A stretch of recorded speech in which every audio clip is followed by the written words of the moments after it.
तो राजस्थान बीएसटीसी 2026 की तैयारी का मन बना लिया है? बहुत बढ़िया।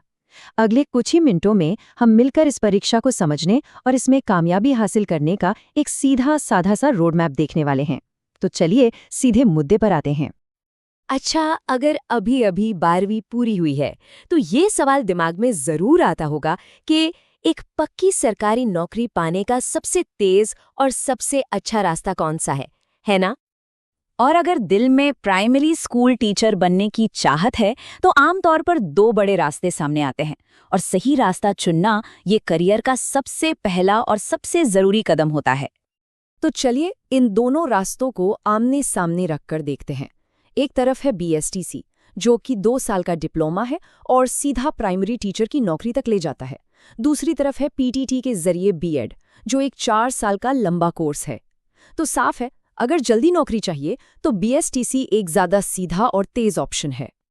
ठीक है, तो जब ये तय हो गया कि बीएसटीसी एक बेहतरीन विकल्प है, तो चलिए अब इस परीक्षा के पूरे ब्लूप्रिंट को समझते हैं। देखते हैं कि इसमें कामयाबी के लिए क्या-क्या जानना जरूरी है। सबसे पहले तो ये सबसे बड़ा नंबर दिमाग में बैठा लीजिए।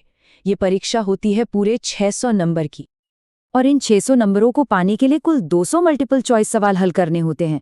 यानी सीधा सा हिसाब है, हर सही जवाब पर 3 नंबर। और हाँ, सबसे जरूरी बात, और ये वो बात है जिस पर सबको ध्यान देना चाहिए, इसमें कोई नेगेटिव मार्किंग नहीं है। जी हाँ, बिल्कुल सही सुना।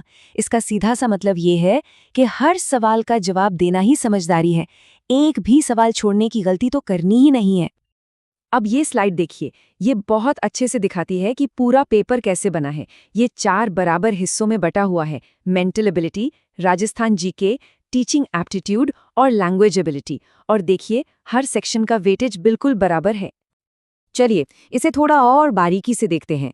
पहले 3 सेक्शन यानी मेंटल एबिलिटी, राजस्थान जीके और टीचिंग एप्टीट्यूड, इन तीनों ने 50-50 सवाल होते हैं, जो 150-150 नंबर के हैं। जो चौथा सेक्शन है लैंग्वेज का, उसमें इंग्लिश के 20 सवाल तो कंपलसरी हैं, और फिर हिंदी या संस्कृत में से कोई एक चुनना होता है, जिसके 30 सवाल आते हैं। तो फिर एक अच्छे सरकारी कॉलेज में अपनी सीट पक्की करने के लिए टारगेट स्कोर क्या होना चाहिए? देखिए, एक्सपर्ट्स मानते हैं कि अगर 480 से ज्यादा का स्कोर आ जाए तो बात बन जाती है। तो यही लक्ष्य लेकर चलना है।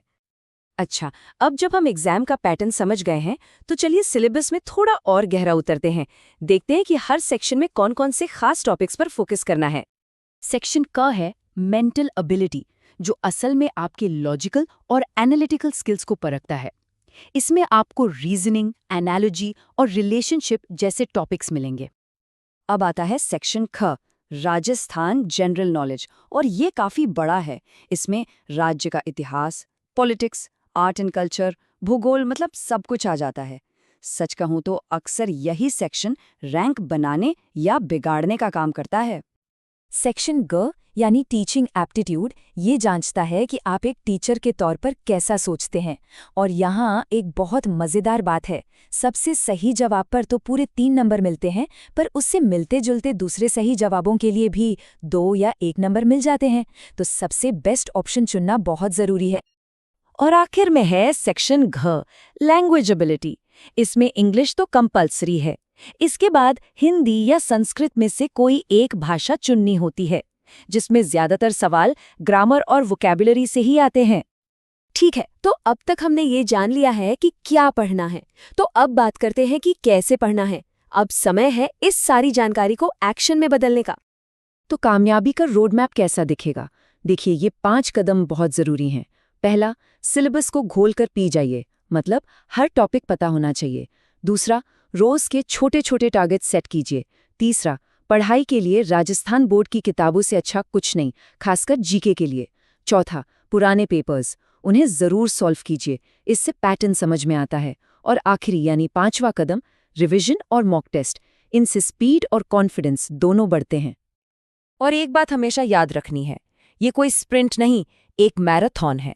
रोज रोज की लगातार मेहनत ही मंजिल तक पहुंचाएगी। चलिए अब तैयारी के आखिरी और सबसे जरूरी पड़ाव पर आते हैं। बात करते हैं उन आम गलतियों की जिनसे हर हाल में बचना है। हमारा सबसे बड़ा दुश्मन होता है टाल मटोल। ये जो चलो बाद में कर लेंगे वाली आदत है ना, इसी की वजह से सिलेबस अधूरा रह जाता है और आखिरी समय पर टेंशन होती है। एक और बहुत बड़ी गलती है रिवीजन को हल्के में लेना। यकीन मानिए, बिना दोहराए पढ़ी हुई चीजें एग्जाम के दिन याद नहीं आने वाली। अपनी सेहत का ध्यान रखना भी तैयारी का ही एक हिस्सा है। पूरी नींद और अच्छा खाना आपके दिमाग के लिए पेट्रोल का काम करता है, इन्हें नज़रअंदाज मत कीजिए। और आखिर में खुद की तुलना दूसरों से करना बंद कर दीजिए। हर किसी का अपना सफ़र होता है, अपनी रफ्तार होती है। बस अपनी प्रोग्रेस पर ध्यान दीजिए और पॉजिटिव रहिए। तो अब आपके पास ब्लूप्रिंट भी है और रणनीति भी। सवाल सिर्फ एक ही बचता है, क्या इस चुनौती को स्वीकार करने और अपनी तैयारी को कामयाबी में बदलने के लिए कमर कस ली है?